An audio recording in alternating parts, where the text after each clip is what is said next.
Screen तो आपकी है, पर अब आपका हुनर पूरे देश तक पहुंचेगा। नमस्कार। डिजिटल दुनिया के जिन क्रिएटर्स ने अपने हुनर से रील्स को रियल बनाया, लाइक्स को लाइव बनाया और फॉलोअर्स को फैमिली, आज वही टैलेंट पहुंच रहा है टीवी के सबसे भरोसेमंद स्क्रीन पर। टीटी न्यूज लेकर आया है क्रिएटर्स कॉर्नर, एक ऐसा मंच जहां सोशल मीडिया इन्फ्लुएंसर्स सिर्फ कंटेंट नहीं दिखाते बल्कि अपनी कहानी, क्रिएटिविटी और कमिटमेंट भी शेयर करते हैं। यहाँ हर क्रिएटर को मिलेगा पूरा क्रेडिट। आपका नाम, आपका चैनल, आपकी पहचान और मंच हमारा, क्योंकि हुनर का सम्मान होना चाहिए और पहचान होनी चाहिए राष्ट्रीय। तो तैयार हो जाइए रील से रियल तक, मोबाइल से मेन स्ट्रीम तक और सोशल मीडिया से राष्ट्रीय मंच तक के शानदार सफर के लिए। आप देख रहे हैं क्रिएटर्स कॉर्नर, जहां क्रिएटर्स बनते हैं सेलिब्रिटीज।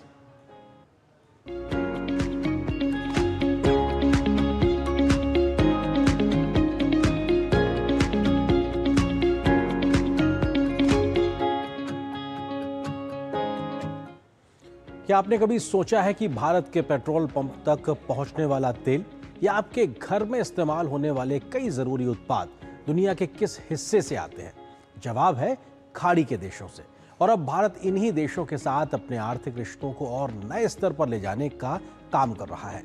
भारत और खाड़ी सहयोग परिषद यानी जीसीसी ने मुक्त व्यापार समझौते यानी एफटीए पर बातचीत को आगे बढ़ाने के लिए एक संयुक्त वक्तव्य पर हस्ताक्षर किए हैं। जीसीसी में 6 देश शामिल हैं: Bahrain, Kuwait, Oman, Qatar, Saudi Arab और संयुक्त अरब अमीरात। दिलचस्प बात यह भी है कि जीसीसी भारत का सबसे बड़ा व्यापारिक साझेदार समूह है। वित्त वर्ष 2024-25 में दोनों के बीच व्यापार लगभग 179 अरब डॉलर तक पहुंच गया। भारत यहां इंजीनियरिंग सामान, चावल, कपड़े, मशीनरी और रत्न आभूषण निर्यात करता है, जबकि खाड़ी देशों से कच्चा तेल, एलएनजी, पेट्रोकेमिकल्स और सोना आयात किया जाता है। एफटीए से दोनों पक्षों के बीच व्यापार करना सस्ता और आसान हो सकता है। इससे भारतीय उत्पादों को खाड़ी बाजार में बेहतर पहुंच मिलेगी, निवेश बढ़ सकता है और रोजगार के नए अवसर भी पैदा हो सकते हैं। सोचिए, आप जो अपनी गाड़ी में पेट्रोल डलवाते हैं वो तेल कहां से आया? आपके घर में जो गोल्ड है वो कहां से आया? और आपका कोई रिश्तेदार या दोस्त जो बाहर काम करता है वो किस देश में है? जवाब अक्सर एक ही होता है, गल्फ कंट्री। और अब उन्हीं गल्फ कंट्रीज के साथ भारत एक ऐसा डील करने जा रहा है जो आने वाले दशकों तक हमारी इकोनॉमी की दिशा बदल सकता है। तो आज बात करते हैं India GCC free trade agreement की, फैक्ट्स के साथ, डेप्थ के साथ और बिल्कुल सीधी भाषा में। पहले समझते हैं जीसीसी है क्या। गल्फ कोऑपरेशन काउंसिल यानी 6 देशों का एक ऐसा पावर हाउस ग्रुप, सऊदी अरब, यूएई, कतर, कुवैत, ओमान और बहरीन। अब इसे ऐसे समझिए, ये वो नेबर है जिसके घर में सोने की खान भी है और तेल के कुएं भी हैं, और हमारे घर के 1 करोड़ लोग उसके यहाँ काम भी करते हैं। ऐसे नेबर से दोस्ती पक्की करना समझदारी भी है और जरूरत भी। ठीक 24 फरवरी 2026 नई दिल्ली में भारत और जीसीसी के बीच एक ज्वाइंट स्टेटमेंट साइन हुआ और साथ ही एक कॉम्प्रिहेंसिव फ्री ट्रेड एग्रीमेंट पर नेगोशिएशंस औपचारिक रूप से लॉन्च हो गई हैं। अब ये सुनकर शायद ऐसा लगे कि भाई ये तो डिप्लोमेटिक न्यूज है, हमसे क्या लेना देना। लेकिन ये सिर्फ डिप्लोमेटिक अपडेट नहीं है, ये वो बीज है जिसका पेड़ आने वाले सालों में करोड़ों भारतीयों की जिंदगी को बदल देगा। अब जरा नंबर्स को देखते हैं। तो FY 2024-25 में India GCC bilateral trade 178.56 billion dollar पहुंचा। भारत का export 56.87 billion dollar, import 121.68 billion dollar और सबसे बड़ी बात, जीसीसी आज भारत का लार्जेस्ट ट्रेडिंग पार्टनर ब्लॉक है। हमारे कुल ग्लोबल ट्रेड का 15.42% सिर्फ एक ब्लॉक के साथ है। जैसे कहते हैं ना, जो दिखता है वो बिकता है। यहाँ तो जो बिकता है वो दिखता भी है और गिना भी जाता है। पिछले 5 सालों में ये ट्रेड औसतन 15.3% सालाना की रफ्तार से बढ़ा है। मतलब रिश्ता पुराना है, जड़ें गहरी हैं, बस अब एक मजबूत छत देने का वक्त आ गया है।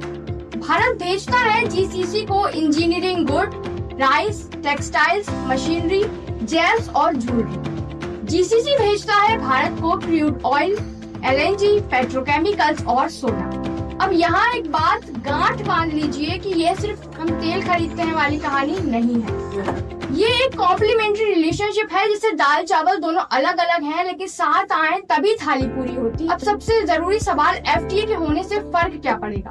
देखिए, फ्री ट्रेड एग्रीमेंट सिर्फ ये टैरिफ कम करो, वो टैरिफ कम करो, इतना नहीं होता। ये एक रूल बुक होती है जो बताती है बिजनेस कैसे चलेगा, इन्वेस्टमेंट कैसे होगा, सर्विसेज कैसे ट्रेड होंगी। जब रूल्स क्लियर होते हैं तो बिजनेस प्लान्स काम करते हैं, फैक्ट्री लगती हैं, जॉब्स क्रिएट होती हैं, अंधेरे में तीर चलाना बंद होता है और स्ट्रेटेजी से निशाना लगाना शुरू हो जाता है।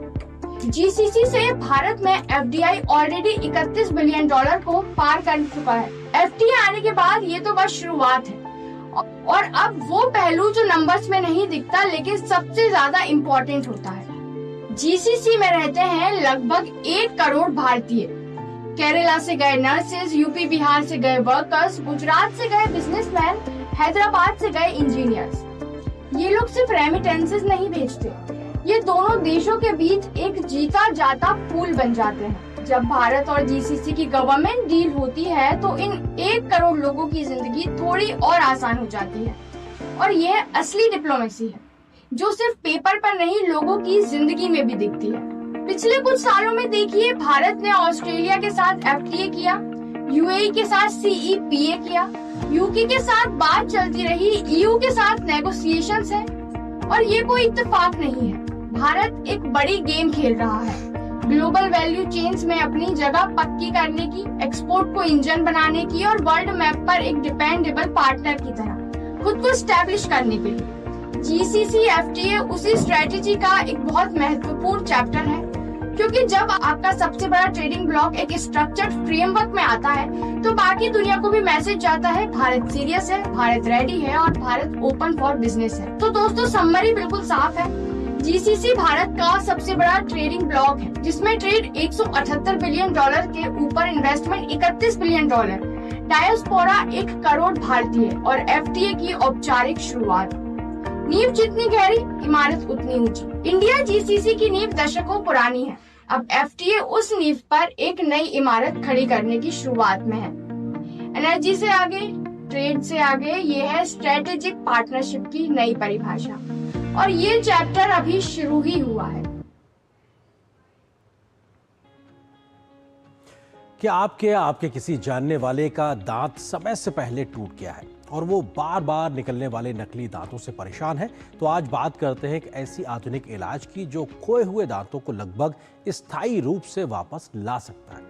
Dental implants. डेंटल इम्प्लांट्स एक ऐसी प्रक्रिया है जिसमें जबड़े की हड्डी में एक विशेष टाइटेनियम स्क्रू लगाया जाता है। ये स्क्रू दांत की जड़ का काम करता है। इसके बाद कुछ महीनों में ये हड्डी के साथ मजबूती से जुड़ जाता है और फिर इसके ऊपर कृत्रिम दांत लगाया जाता है जो देखने और काम करने में लगभग प्राकृतिक दांत जैसा ही होता है। पूरी प्रक्रिया में आमतौर से 3 से 6 महीने का समय भी लग सकता है, लेकिन इसका परिणाम लंबे समय तक टिकाऊ होता है। यही वजह है कि डेंटल इम्प्लांट्स को खोए हुए दांतों के लिए सबसे प्रभावी समाधान में से एक माना जाता है। हेलो दोस्तों, आज हम बात करेंगे सबसे ज़्यादा पूछे जाने वाले सवाल के डेंटल में। सबसे ज़्यादा लोग पूछते हैं कि अगर हमारे पास दांत नहीं है तो हम उसे कैसे रिप्लेस कर सकते हैं, चाहे वो दांत किसी वजह से टूट गया है या आपने किसी वजह से वो निकलवा दिया है। अब उसे दोबारा लगाने का तरीका क्या है, तो मैं आपको एक एग्जाम्पल की तरह दिखाता हूँ। और सपोज मानिए जैसे ये आपकी कंडीशन है, ये बगल वाले 2 दांत हैं आपके, बीच वाला दांत आपका मिसिंग है। अब बीच वाले दांत को लगाने के लिए ज्यादातर लोग क्या करते हैं, ज्यादातर लोग ब्रिज के माध्यम से दांत को लगवाना पसंद करते हैं। मैं ये नहीं कहूंगा बिल्कुल भी कि ब्रिज एक बुरा ऑप्शन है, ऑब्वियस सी बात है, ब्रिज भी एक ऑप्शन है। हर जगह इम्प्लांट के लिए एप्लीकेबल नहीं होती, हर जगह ऐसा जरूरी नहीं है कि इम्प्लांट किया ही जा सकता है या करना ही चाहिए, वो कंडीशन पे डिपेंड करता है। लेकिन हाँ, अगर हम कंपैरिजन करें तो इम्प्लांट एक बहुत बेहतर विकल्प है ब्रिज के कंपैरिजन में। अगर मैं आपको बताऊं फायदे और नुकसान के बारे में, ब्रिज में सबसे पहला नुकसान होता है कि हमें अगल और बगल के दांत को कट करना पड़ता है। कट करने से नुकसान ये होता है, जो नेचर ने, जो कुदरत ने हमें एक इनेमल नाम की लेयर दी है वो रिड्यूस हो जाती है, वो खत्म हो जाएगी तो क्या होगा, फिर आपको उस दांत में ठंडा गर्म या दर्द कुछ भी लग सकता है। जैसे कि ब्रिज के लिए आपको इस दांत को इतना काटना पड़ेगा और इस दांत को इतना काटना पड़ेगा। इतना दांत काटने के बाद हमारे जो इनेमल की लेयर है वो कम हो गई। कम होने की वजह से जो प्रोटेक्टिव लेयर थी हमारी, जो नेचर ने दी थी, अब वो हमारे पास नहीं रही। हम ब्रिज को लगाने के बाद ये सोचते हैं कि जो हमारा मिसिंग दांत था वो तो हमें मिल गया, और ये आसान तरीका भी, लेकिन इसकी वजह से जो नुकसान आपने अच्छे दांतों का किया वो कभी भी वापस नहीं हो सकता। अगर हम कंपैरिजन करें कि बेहतर विकल्प क्या है, हमें अपने दांत नहीं कटवाने हैं और हमें हमारा मिसिंग दांत भी वापस चाहिए, तो उसके लिए सबसे बेहतर विकल्प है इम्प्लांट। अब इम्प्लांट में क्या करते हैं, कैसे करते हैं, आपके बहुत सारे सवालों में मैं एक एक करके सबके जवाब दूंगा। इम्प्लांट एक ऐसा तरीका है जिसमें कि आपको जो दांत गायब है सिर्फ वही दांत आपको वापस दिया जाता है। इम्प्लांट बहुत तरीके के होते हैं। सबसे पहले मैं आपको ये बता दूं इम्प्लांट होता क्या है। इम्प्लांट एक टाइटेनियम का स्टड है बेसिकली। मैं वो भी आपको एक एग्जांपल के जरिए दिखाता हूँ। फॉर सपोज मान के चलिए आप हमारे पास आए, हमने आपको इम्प्लांट करना है, नहीं करना है, या फिर आपको इम्प्लांट कौन सा लगना चाहिए, इन सारे सवालों के जवाब एक सबसे सिंपल एक्सरे से लिए जाते हैं। इन सारे सवालों के जवाब देने के लिए जिस एक्सरे का यूज होता है उसका नाम है सीबीसीटी। सीबीसीटी एक 3D एक्सरे होता है जिससे कि आपकी हड्डी की क्वालिटी की जानकारी मिलती है। हड्डी किस प्रकार की है आपके शरीर में उस पर डिपेंड करता है कौन से तरीके का इम्प्लांट लगना चाहिए। उसके अलावा सीबीसीटी से हमें ये जानकारी मिलती है कि आपकी हड्डी की चौड़ाई कितनी है, लंबाई कितनी है, नसों से ऊपर वाले सरफेस जहाँ से इम्प्लांट डलता है उसकी दूरी कितनी है, और इस तरीके के बहुत सारे सवालों के जवाब मिलते हैं। इन सारे सवालों के जवाब मिलने के बाद ही हम इस नतीजे पे पहुंचते हैं कि हमें कौन सा इम्प्लांट करना चाहिए। कौन सा इम्प्लांट मीन्स ऐसा जरूरी नहीं है कि सिर्फ कंपनी कौन सी चूज करनी है, कौन से तरीके का, कौन सी बनावट का इम्प्लांट करना चाहिए, उसकी शेप क्या होनी चाहिए, उसका साइज क्या होना चाहिए। इम्प्लांट एक बहुत ही आसान तरीका है दांत देने का आपको, लेकिन इम्प्लांट का प्रोसीजर कराने से पहले ये सारे सवालों के जवाब जानना बहुत ज़्यादा ज़रूरी है, डॉक्टर के लिए भी और मरीज के लिए भी। अब मैं आपको बताता हूँ इम्प्लांट करने का तरीका क्या होता है। आज के टाइम में इम्प्लांट करना एक बहुत ही आसान तरीका है। जस्ट द थिंग इज आपके पास सही तकनीक होनी चाहिए और सही स्किल्स होनी चाहिए। एक वेल क्वालिफाइड डॉक्टर सही इंस्ट्रूमेंट्स के साथ आपका ये प्रोसीजर बहुत ही आसान बना सकता है। इम्प्लांट में इन सारे सवालों के जवाब मिलने के बाद आपका मात्र 10 और 15 मिनट का समय लगेगा। 10 से 15 मिनट में आपकी सर्जरी पूरी हो सकती है, बशर्ते उसके अंदर कोई एडिशनल सर्जरी इन्वॉल्व ना हो। जैसे कि अगर कहीं पे आपके पास हड्डी नहीं है तो वहाँ पे हमें बोन ग्राफ्टिंग करनी पड़ सकती है। अगर बोन ग्राफ्टिंग करनी पड़ती है तो उसमें थोड़ा सा अतिरिक्त समय लगता है। बोन ग्राफ्टिंग होती क्या है? बोन ग्राफ्टिंग का मतलब है जहाँ पे शरीर के पास उतनी उपयुक्त हड्डी नहीं है, दैट मीन्स एडिक्वेट बोन अगर नहीं है आपके पास, तो वहाँ पे हमें एडिशनल बोन ग्राफ्ट डालना पड़ता है, जिससे कि आपके शरीर में इतनी ताकत आ सके कि वो बोन को ताकतवर बना के हमारे इम्प्लांट से जुड़ सके। ऐसा करने से आपका इम्प्लांट लंबा चलेगा और आपकी प्रोसीजर के चांसेस बढ़ जाएंगे सक्सेसफुल होने के। उसके अलावा अगर हमारे शरीर में कहीं पे, जैसे हमारे ऊपर वाले जबड़े में हमारा साइनस अगर डिप हो गया है, मतलब अगर आपका दांत काफी लंबे समय से वहां पे नहीं था, तो हमारे साइनस की लाइनिंग जो है वो गिरने लग जाती है। अब हमें वहां पे इम्प्लांट डालने के लिए साइनस लिफ्ट नाम का प्रोसीजर करना पड़ता है। साइनस लिफ्ट करने में वहां पे हमें बोन ग्राफ्टिंग करनी पड़ती है। बोन ग्राफ्ट करके हम उस हिस्से की हड्डी की लंबाई और चौड़ाई दोनों को ही बढ़ाते हैं। बढ़ाने के बाद ही वहां पे इम्प्लांट किया जा सकता है। ये कुछ तरीके हैं या फिर कुछ प्रोसीजर्स हैं जो एक नॉर्मल इम्प्लांट से थोड़े अलग होते हैं, बट हाँ, ये भी बहुत ज़्यादा मुश्किल नहीं है आज के समय में, एक पेशेंट पॉइंट ऑफ व्यू से और डॉक्टर पॉइंट ऑफ व्यू से, क्योंकि आज के टाइम में टेक्नोलॉजी इतनी ज़्यादा एडवांस हो चुकी है कि हमारे पास गाइडेड प्रोसीजर्स के भी ऑप्शन हैं। गाइडेड प्रोसीजर्स होते हैं जिसमें कि आपकी सीबीसीटी और आपके जबड़े के एक 3D स्कैन दोनों को मर्ज करने से एक गाइड प्रिंट होके आती है। पहले उस गाइड के थ्रू अगर हम प्रोसीजर को प्रोसीड करते हैं तो आपके प्रोसीजर के सक्सेस के रेट हैं वो 100% सक्सेसफुल होते हैं। 100% सक्सेस रेट होने का कारण है सही डायग्नोसिस, जो कि हमने पहले ही आपकी सीबीसीटी और 3D स्कैन से करके ही आपकी गाइड को बनवाया। ऐसा करने से आपका इम्प्लांट के फेलियर के चांसेस बिल्कुल नेग्लिजिबल हो जाते हैं। ठीक है, अब मैं आपको बताऊंगा कि इम्प्लांट करते कैसे। फॉर सपोज आप हमारे पास आए, आपके पास ये मिसिंग दांत है, जो कि मैं आपको पहले बता चुका हूँ CBCT से, और हम आपका सारा डायग्नोसिस पहले ही कर चुके हैं। अब इम्प्लांट होता क्या है? इम्प्लांट बेसिकली एक टाइटेनियम का स्टड है। इम्प्लांट एक टाइटेनियम का स्टड होने के साथ साथ हमारे शरीर में वो काम करता है जो हमारे नेचुरल दांत की जड़ काम करती है। जैसे हमारे दांत की जड़ हमारी हड्डी के अंदर होती है, ऐसे ही हमारा इम्प्लांट हमारी हड्डी के अंदर डलता है। जैसे कि मैं आपको दिखाऊं, फॉर सपोज ये आपका वो हिस्सा है जहाँ पे आपका दांत नहीं था। अब यहाँ पे हमने अगर इम्प्लांट डाला तो इम्प्लांट हमारी दांत की जड़ का काम करेगा। इम्प्लांट डालने के बाद वहाँ पे बोन ग्राफ्टिंग करनी है या नहीं करनी है, उसका फैसला हम आपके एक्सरे से लेंगे, दैट इज CBCT।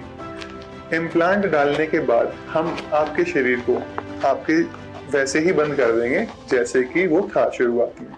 इसको बंद करने का कारण होता है कि हमारे इम्प्लांट को हमारे शरीर से जुड़ने में मिनिमम 3 से 4 महीने का समय लगता है, जो हर इंसान के लिए सेम है। इतना समय एक इम्प्लांट को अपनी चारों तरफ हड्डी बनाने के लिए लगता ही है। ये एक कैलकुलेटेड अमाउंट ऑफ टाइम है जो सबके लिए सेम होता है। कुछ लोगों में, जैसे कि डायबिटिक लोगों में या फिर ओल्ड एज वाले लोगों में, या फिर जहाँ पे हमने बोन ग्राफ्टिंग की है साइनस लिफ्ट करके, वहाँ पे 3 महीने से बढ़ के 4 महीने हो जाते हैं। उसमें एक बार इम्प्लांट के चारों तरफ हड्डी बन गई, उसने हमारे जैसे नेचुरल दांत को अपने जकड़ रखा है हड्डी ने, ऐसे ही इम्प्लांट के चारों तरफ हड्डी बन जाती है।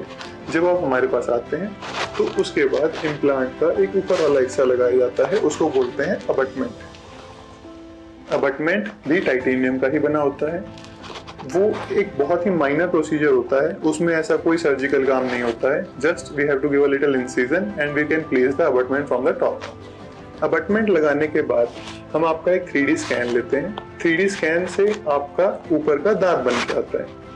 ऊपर के दांत को लगाने का सिर्फ और सिर्फ एक बहुत सिंपल तरीका है। उसे स्क्रू रिटेन भी बनाया जा सकता है, उसे सीमेंट रिटेन भी बनाया जा सकता है। उसका फैसला आपके इम्प्लांट की बनावट, आपकी हड्डी, आपके साइड जहाँ पे इम्प्लांट डला है, इन सारे क्राइटेरिया पे लिया जाता है। ऐसा करने के बाद आपको कोई एक्स्ट्रा केयर नहीं करनी है। नेक्स्ट सवाल ये आता है लोगों को कि हमें कोई एक्स्ट्रा केयर तो नहीं करनी पड़ेगी इम्प्लांट की? नहीं, आपको सिर्फ और सिर्फ नेचुरल उतनी ही केयर करनी है जितनी आप अपने नेचुरल दांतों की करते हैं। वही आपको 2 टाइम ब्रश करना है, वही आपको 2 टाइम अपना माउथ वॉश करना है। Just the thing is, if you can do flossing, that will be much better. वो हमें करनी चाहिए, वैसे भी करनी चाहिए। इम्प्लांट के लिए जरूरी नहीं है कि सिर्फ इम्प्लांट के साथ ही करनी है, वो हमें नेचुरल दांतों के साथ भी करनी चाहिए।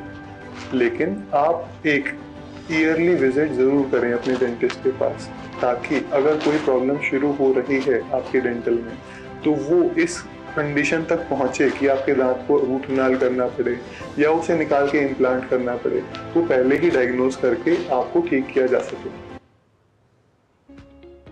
तो दांतों की सुरक्षा से जुड़ा हुआ कहा सकते हैं कि जो डेंटल इम्प्लांट है उस पर आपने विस्तार से इस कंटेंट को देखा। फिलहाल यहाँ पर एक छोटे से ब्रेक के लिए रुकते हैं क्रिएटर्स कॉर्नर में। बहुत जल्द वापस आएंगे तो अगला जो कंटेंट भी होगा वो भी आपके सेहत से जुड़ा होगा। फिलहाल एक छोटे से ब्रेक के लिए रुकते हैं।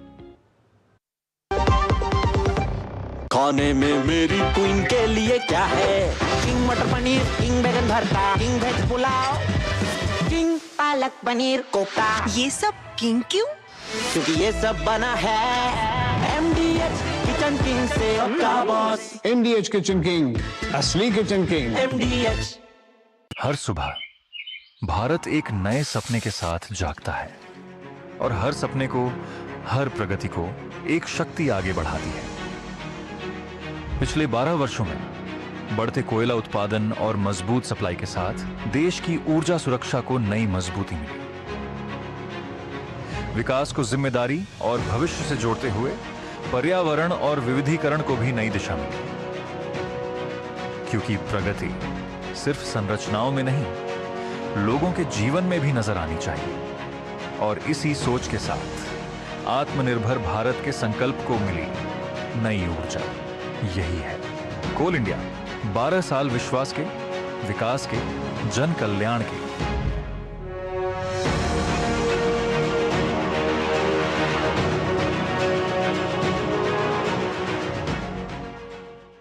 हर जीत की शुरुआत होती है छोटे छोटे कदमों से और हर छोटी तैयारी बदल सकती है पूरा नतीजा। क्योंकि मैदान हो या जिंदगी, छोटी से छोटी तैयारी ही देती है प्रोटेक्शन, और प्रोटेक्शन ही देता है भरोसा। जैसे LIC की बीमा लक्ष्मी, एक खास प्लान सिर्फ महिलाओं के लिए, जहां छोटी बचत दे बड़ी सुरक्षा, ताकि जिंदगी के हर मैदान में आप रहे हर पल के लिए रेडी। LIC बीमा लक्ष्मी, रखे हर पल के लिए रेडी। जब धरती चीर कर निकलता है लोहे का पत्थर और मिलता है मोंगिया के जोश से, फिर तपता है, पिघलता है और बनता है फौलाद। अब होता है सरिया सारी खूबियों के साथ। मोंगिया स्टील, मजबूत देश का मजबूत सरिया। गोल्डी छोले मसाले, जहाँ जाएं रिश्ते बनाएं। गोल्डी लाए हैं फ्रेश लॉक टेक्नोलॉजी, जो रखे मसालों को हर समय फ्रेश। और इस छोटे से ब्रेक के बाद क्रिएटर्स कॉर्नर में आप सभी का एक बार फिर से स्वागत है। आजकल बढ़ता वजन, भागदौड़ भरी जिंदगी और अनहेल्दी खान पान लोगों को अपनी डाइट पर पहले से ज्यादा ध्यान देने के लिए मजबूर कर रहा है। ऐसे में एक नाम तेजी से लोकप्रिय हुआ है, वो है मल्टीग्रेन आटा। लेकिन क्या वाकई ये साधारण गेहूं के आटे से बेहतर है? दरअसल मल्टीग्रेन आटा सिर्फ एक अनाज से नहीं, बल्कि गेहूं, जौ, बाजरा, रागी, ज्वार और कभी कभी चने जैसे कई अनाजों को मिलाकर तैयार किया जाता है। यही वजह है कि इसमें फाइबर, प्रोटीन, विटामिन और मिनरल्स की मात्रा ज़्यादा हो सकती है। फाइबर से भरपूर होने के कारण यह पेट को लंबे समय तक भरा हुआ महसूस करा सकता है, जिससे बार बार भूख लगने की समस्या कम हो सकती है। साथ ही ये पाचन को बेहतर बनाने और ब्लड शुगर को नियंत्रित रखने में भी मददगार साबित होता है। हमारे मेटाबॉलिज्म और न्यूट्रिएंट एब्जॉर्प्शन पे क्लाइमेट चेंज का बहुत बड़ा असर होता है। जैसे कि नॉर्थ इंडियन क्लाइमेट की बात करें, क्योंकि यहाँ का क्लाइमेट बहुत ज्यादा डाइवर्स होता है, तो विंटर्स की बात करते हैं जो कि मोस्टली नवंबर से फरवरी तक चलता है, एक्सट्रीम विंटर्स चलता है। उसमें अगर हम मल्टीग्रेन आटे की बात करते हैं तो ये सबसे ज्यादा बेनिफिशियल होता है, क्योंकि हमारी बॉडी ऑलरेडी मेटाबॉलिक फायर, जिसको हम बोलते हैं अग्नि, जिसको हम बोलते हैं बॉडी के अंदर की, उस पर वर्क कर रही है। रीजन, हमें बाहर के सराउंडिंग्स के साथ थर्मोजेनेसिस मेंटेन करना है, उसके लिए सिस्टम ऑलरेडी काम कर रहा है। तो ये जो मल्टीग्रेन आटा खाते हैं, इसका फाइबर ऐड होना, एनर्जी कंजम्पशन, इसकी एब्जॉर्प्शन, ये सब उस चीज में हेल्प करती है। तो हमें बेटर बोन डेंसिटी से लेके बेटर एब्जॉर्प्शन, गट माइक्रोब, ये सारा कुछ हेल्दी होता है। इसी तरीके से समर्स की तरफ जाएं, जैसे अप्रैल से जून की तरफ अगर आप जाते हो तो बहुत एक्सट्रीम समर होती है, हमें हाइड्रेशन की जरूरत है। और ये जो मिलेट्स की हम बात करते हैं, जब हम ये ऐड करते हैं, दे नीड हाइड्रेशन। तो इसलिए उस सिचुएशन में अगर आपका गट वीक है, अगर आपको ऑलरेडी गट इश्यूज हैं, तो इसको थोड़ा सा अवॉइड करके चलना चाहिए, बिकॉज हमारा गट रिटेलिएट करेगा, हमारा गट इसको प्रॉपर्ली एब्जॉर्ब नहीं कर पाएगा। एब्जॉर्प्शन के लिए हमें एक्स्ट्रा हाइड्रेशन चाहिए, जैसे कि साथ में छाछ ऐड करना, प्रोबायोटिक्स थोड़े से ज्यादा ऐड करना। इसी तरह आगे बढ़ते हैं रेनी सीजन की तरफ। जैसे जुलाई अगस्त का टाइम होता है, बारिश हो रही है, बारिश में सेंसिटिविटी ज्यादा बढ़ती है, बिकॉज ऑब्वियसली ह्यूमिड क्लाइमेट में हमें इन्फेक्शंस का खतरा ज्यादा रहता है। वो सेंसिटिविटी हमारे गट को भी अफेक्ट करती है। तब मल्टीग्रेन आटा खाने से बहुत लोगों को परेशानी हो सकती है, ब्लोटिंग की, गैस की, गट इश्यूज की। ये किनको होती है? जिनका ऑलरेडी अगेन गट माइक्रोब थोड़ा सा डिस्टर्ब्ड है, बॉडी के अंदर स्ट्रेंथ कम है, गट उतना स्ट्रांग नहीं है कि वो हर चीज को डाइजेस्ट कर सके। तो उन दिनों में आप मल्टीग्रेन आटे के बेस्ट बेनिफिट्स लेने के लिए इसमें थोड़ा सा अजवाइन, जीरा पाउडर, कसूरी मेथी, जो कि एंटी इंफ्लेमेटरी है, और थोड़े से प्रोबायोटिक्स ऐड करके, और साथ में सबसे बड़ी चीज, गर्मियों में भी और रेनी सीजन में भी आप इसकी बेटर एब्जॉर्प्शन के लिए इसके ऊपर देसी घी लगा के खाएं। इनकी बेस्ट एब्जॉर्प्शन होती है जब हम इसके साथ एक हेल्दी वाला फैट ऐड करते हैं। इस तरह से हर सीजन के असर को काउंटर करते हुए हम इस मल्टीग्रेन आटे के बेस्ट बेनिफिट्स ले सकते हैं। तो इसी के साथ आज के क्रिएटर्स कॉर्नर के क्रिएटिव एपिसोड में इतना ही। अगर आपके अंदर भी कुछ अलग करने का जज्बा है तो आप अपने कंटेंट हमें ddnews.creatorscorner@gmail.com पर भेज सकते हैं, या फिर आप हमें 8130555806 नंबर पर व्हाट्सएप भी कर सकते हैं, क्योंकि क्रिएटर्स कॉर्नर में हर क्रिएटर की कहानी मायने रखती है और हर आवाज़ को मिलता है पूरा सम्मान, पूरा क्रेडिट। अगले एपिसोड में फिर मिलेंगे नई सोच, नए चेहरों और नई क्रिएटिव उड़ान के साथ। क्रिएट करते रहिए, प्रेरित करते रहिए और देखते रहिए क्रिएटर्स कॉर्नर, सिर्फ डीडी न्यूज़ पर।